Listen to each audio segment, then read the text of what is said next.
शेतकरी बांधवांनो नमस्कार. पुन्हा एकदा डॉक्टर किसानच्या यूट्यूब चॅनलला तुमचं खूप खूप स्वागत करत असताना आजचा व्हिडिओचा विषय खूप महत्त्वाचा आहे. द्राक्ष शेतकरी बांधवांसाठी व्हिडिओचा विषय खूप महत्त्वाचा आहे. खरड छाटणीमध्ये यावर्षी वाढलेल्या तापमानात सूक्ष्म गड निर्मितीत किती फायदा आणि किती तोटा होऊ शकतो त्या संदर्भामध्ये आजचा व्हिडिओ शेवटपर्यंत बघायचा आहे. व्हिडिओचा विषय परत एकदा नीट लक्षात घ्या. 2026 मध्ये वाढलेल्या तापमानात सूक्ष्म गड निर्मितीमधील फायदा आणि तोटा या संदर्भामध्ये व्हिडिओ शेवटपर्यंत बघत असताना यातील तोटे आणि फायदे नीट जाणून घ्यायचे. मित्रांनो, जर आपण बघितलं द्राक्ष शेतीमध्ये एप्रिल छाटणी किंवा खरड छाटणी आपण म्हणतो. बाग व्यवस्थित फुटून आल्यानंतर आपण सप्पेन करतो. साधारणतः 40, 45, 50 दिवसाला सूक्ष्मगड निर्मिती होते आणि त्यासाठी सूर्यप्रकाश आणि तापमान हा जो डोळा आहे, हा डोळा तुम्ही बघता टायगर बर्ड याला आपण म्हणतो. हे पेऱ्यातील अंतर, या ज्या गोष्टी, याला सूर्यप्रकाश खूप महत्त्वाचा असतो. काडीची जाडी, ही जी जाडी आहे काडीची 12 mm जाडी, ही जाडी महत्त्वाची आहे.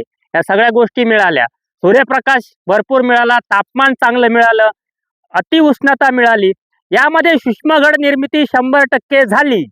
पण आता तोटा कोणता? फायदा तर तुम्हाला सगळ्यांना समजला की या वर्षी वाढलेल्या उच्च तापमानामध्ये सूक्ष्मगड निर्मितीला कुठलाही अडथळा आला नाही. प्रत्येक बागायतदारांनी त्या ठिकाणी व्यवस्थितरित्या सप्केन केलं, कारण गेल्या वर्षाचा कडू अनुभव आपल्या सोबत होता. व्यवस्थितरित्या विरळणी केली, सप्केन केली, संजीवकांचा वापर करताय, फॉस्फरसचा वापर करताय, व्यवस्थितरित्या त्या ठिकाणी सीसी सारखा वापर, आपण लिओशिनचा वापर करतोय. बऱ्याचशा गोष्टी आपण त्या ठिकाणी जाणीवपूर्वक करतोय. पण तोटा कोणता होऊ शकतो ते जाणून घेण्यासाठी चॅनलला प्रथम आला असाल, चॅनल सबस्क्राईब करा आणि सगळ्या शेतकरी बांधवांना तोटा काय होऊ शकतो नीट लक्षात घ्या. तोटा काय होऊ शकतो? कारण आपण जर बघितलं तर खरड छाटणीनंतर गर्भधारणेचा पाया म्हणजे सर्वात महत्त्वाचं सूर्यप्रकाश. सूर्यप्रकाश पण यावर्षी सूर्यप्रकाश मिळाला, पण तापमान देखील 40, 42, 44, 45 डिग्री सेल्सिअस पर्यंत गेलं. त्यावेळेस शेतकऱ्यांनी पाण्याचं नियोजन व्यवस्थित केलं. पण त्यानंतर ज्या वेळेस 60-65 दिवसाला त्या सूक्ष्म गडाचं पालन पोषण, हा जो काही घड आहे या डोळ्यामध्ये, हे जे सप्केन केल्यानंतर आपण बघतोय, हा टायगर बर्ड, हे डोळ्यामधील अंतर, इथं जो सूक्ष्मगड तयार झालाय, सूर्यप्रकाश चांगला मिळाला, तापमान मिळालं, घड चांगला तयार झालाय, सूक्ष्मगड तयार झालाय, तो चांगला सक्षम, त्या घडाचा सांगाडा व्यवस्थितरित्या तयार झाला पाहिजे. थोडक्यात आपल्या आईच्या पोटात, आपल्या गर्भवती महिलेच्या पोटामध्ये बाळ 9 महिने जसं तयार होतं, त्याला जे पालन पोषण, त्या आईचा आहार असेल, तिचे आचार विचार असतील, त्या पद्धतीने ते 9 महिन्यापूर्वी त्याची वाढ 100% होते. तसंच या वर्षी द्राक्ष बागायतदारांना उच्च तापमानामुळं, वाढलेल्या तापमानामुळं, मिळालेल्या सूर्यप्रकाशामुळं घड निर्मिती तर 100% झाली. पण त्या घडाच्या निर्मितीनंतर त्या घडाचा सांगाडा, त्या घडाचं पालन पोषण, तो गुढीबार छाटणीनंतर व्यवस्थितरित्या जोमदार घड बाहेर येण्यासाठी थोडीशी तब्येत, त्यामुळं थोडासा बोलायला प्रॉब्लेम येतो. मित्रांनो, हरकत नाही, परंतु हा व्हिडिओ देणं गरजेचं होतं. यामध्ये तुम्हाला येणाऱ्या ज्या अडचणी आहेत, सूक्ष्म घडाचं पालन पोषण चांगलं होणार नाही, उच्च तापमानाचा फटका तुम्हाला त्या घडाचं पालन पोषण होत असताना बसणार आहे. त्याच्यामध्ये तुम्हाला 3-4 गोष्टींचं त्या ठिकाणी नीट निरीक्षण करून व्यवस्थितरित्या काम करायचंय. 60-65 दिवसानंतर 90 दिवसापर्यंत तुम्हाला फॉस्फरस लेवल वेलीमध्ये व्यवस्थित टिकून ठेवायची. खाली तुम्हाला जमिनीच्या माध्यमातून इथं मल्चिंग जर केलं तर अतिउत्तम. मल्चिंग नसेल तर पाणी नियोजन व्यवस्थित ठेवा. आपल्या जमिनीच्या पोतानुसार व्यवस्थित वापसा कंडिशन, बेड फुटेपर्यंत एकाच वेळेस चांगलं पाणी देऊन घ्या. परत वापसा कंडिशनला त्या ठिकाणी पाणी द्या. 60, 65, 70 दिवसापासून 90 दिवसापर्यंत फॉस्फरस जमिनीतून आणि वरतून 0,52, 34 सल्फरच्या 1-2 फवारण्या करा.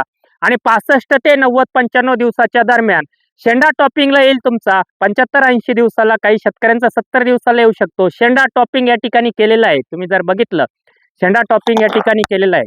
हे बघा, शेंडा हलकासा चिमकलेला तुम्हाला दिसत असेल, हा शेंडा टॉपिंग केलेला आहे. हा शेंडा टॉपिंगच्या अगोदर आता इथं घड निघतोय, हे चांगले लक्षण आहे, घाबरायचं नाही. काही शेतकरी म्हणताय आताच घड निघताय, घड निघणं चांगलं लक्षण आहे. हे बघा, हे डोळ्यातील अंतर, हे पेऱ्यातील अंतर बघा, इथं हे असं पाहिजे. हा टायगर बर्ड, इथं घड तयार झालंय. या घडाचं पालन पोषण करताना 70 ते 80 दिवसाच्या दरम्यान जमिनीतून एकरी 50 kilo single super फॉस्फेटची Nivali, 4 kilo गूळ आणि त्याच्यासोबत 5 लिटर फोस्ट्रोक, 100% सोडा म्हणजे सोडा. बऱ्याचशा शेतकऱ्यांना मी लिहून देतोय शेड्यूलच्या, जे युट्यूबच्या माध्यमातून शेतकरी फॉलो करताय त्यांच्यासाठी 70 ते 80 दिवसाला ही स्लरी देऊन घ्या. आणि 70 ते 80 दिवसाच्या दरम्यान 2 फवारण्या सांगतो. टॉपिंगच्या अगोदर एक फवारणी त्या ठिकाणी करायची 200 लिटर पाण्याला.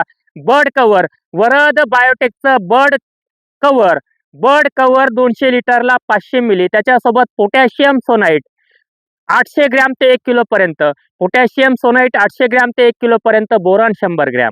5-6 दिवस जाऊ द्या. 5-6 दिवसानंतर तुमच्याकडं येणारा पहिला पाऊस अवकाळी असेल, मान्सून पाऊस असेल, येणारा पहिला पाऊस त्यामध्ये पानं आपले शेवटपर्यंत टिकण्यासाठी तुम्हाला त्या ठिकाणी स्पॉट किलर 200 लिटरला 500 मिली, 200 लिटरला 500 मिली, कोसाईड 200 ग्रॅम, इमामेक्टिन म्हणजे प्रोक्लेम 100 ग्रॅम असा एक स्प्रे तुम्हाला टॉपिंग नंतर करून घ्यायचा आहे.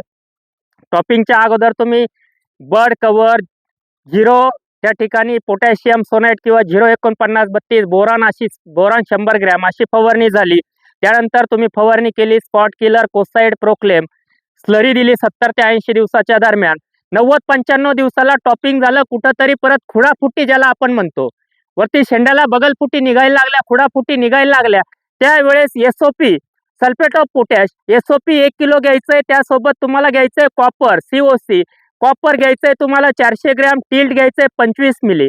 त्यानंतर एक 6-7 दिवस जाऊ द्या. पहिला बोर्डोचा स्प्रे घ्यायला घाबरू नका, अजिबात घाबरायचं नाही. पाऊस पडला नाही पडला तरी पहिला बोर्डोला घाबरायचं नाही. बोर्डोची वेळ आहे टॉपिंग केल्यानंतर 10 ते 15 दिवसाने. एसओपी कॉपर टिल्टचा स्प्रे झाल्यावर 6-7 दिवसाने चुना इन्स्टंट फक्त घ्या 250 ग्रॅम. त्याच्यामध्ये मोरसूद घ्यायचं आहे फक्त 500 ग्रॅम, सल्फर 200 ते 250 ग्रॅम आणि त्याच्यासोबत एसओपी 1 किलो असा स्प्रे तुम्ही त्या ठिकाणी करून घ्यायचा आहे बोर्डोचा.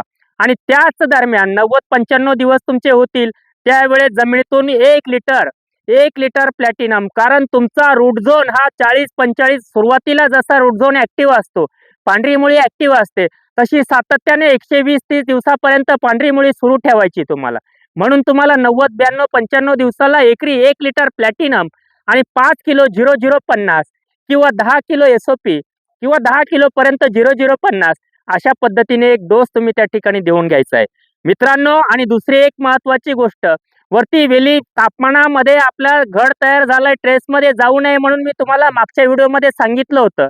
अजूनही वेळ गेलेली नाही. टॉपिंग झाला असेल, नसल झाले, काहींचं सपकेन झाला असेल, 3-4 पानावर असेल, तिथं 2 ह्या फवारण्या घ्यायला विसरू नका. त्यातली पहिली फवारणी उनिकझोल घ्यायचंय तुम्हाला 250 मिली, मॅग्नेशियम सल्फेट 500 ग्रॅम आणि कॉम्बिपट 100 ग्रॅम. ही फवारणी केलेली नसेल तर 10 दिवसाच्या अंतराने 2 फवारण्या त्या ठिकाणी ह्या करून घ्या म्हणजे घ्या. याच्या पाठीमागं कारण एक आहे की पानातील प्रकाश संश्लेषण क्रिया, अन्न निर्मिती सातत्याने चालू राहील. वेलीतील रिझर्व फूड ज्याला आपण म्हणतो, अन्न साठा हा गोळीबार छाटणीसाठी व्यवस्थितरित्या पानाकडून खोडाकडे, खोडाकडून मुळाकडे या पद्धतीने जाण्यासाठी आपल्याला पानं टिकवणं, पानातील हरितद्रव्य आणि प्रकाश संश्लेषण क्रिया सातत्याने व्यवस्थितरित्या सुरू ठेवणं. कारण येत्या काळामध्ये 21-22 तारखेला आपण बघतोय मान्सून अंदमानमध्ये आलाय. आपल्याकडे अवकाळी पावसाचं सावट येऊ शकतं. येणारा अवकाळी पाऊस आणि त्यामध्ये उष्ण तापमानात सूक्ष्मगड तयार झाला, त्याला अडचणी येणार या तापमानामुळे, त्याचं पालन पोषण व्हायला. त्यासाठी आजचा व्हिडिओ खूप महत्त्वाचा होता, तो तुम्ही शेवटपर्यंत बघितला. व्हिडिओ आवडला असेल तर तो लाईक आणि शेअर करायला विसरू नका. धन्यवाद.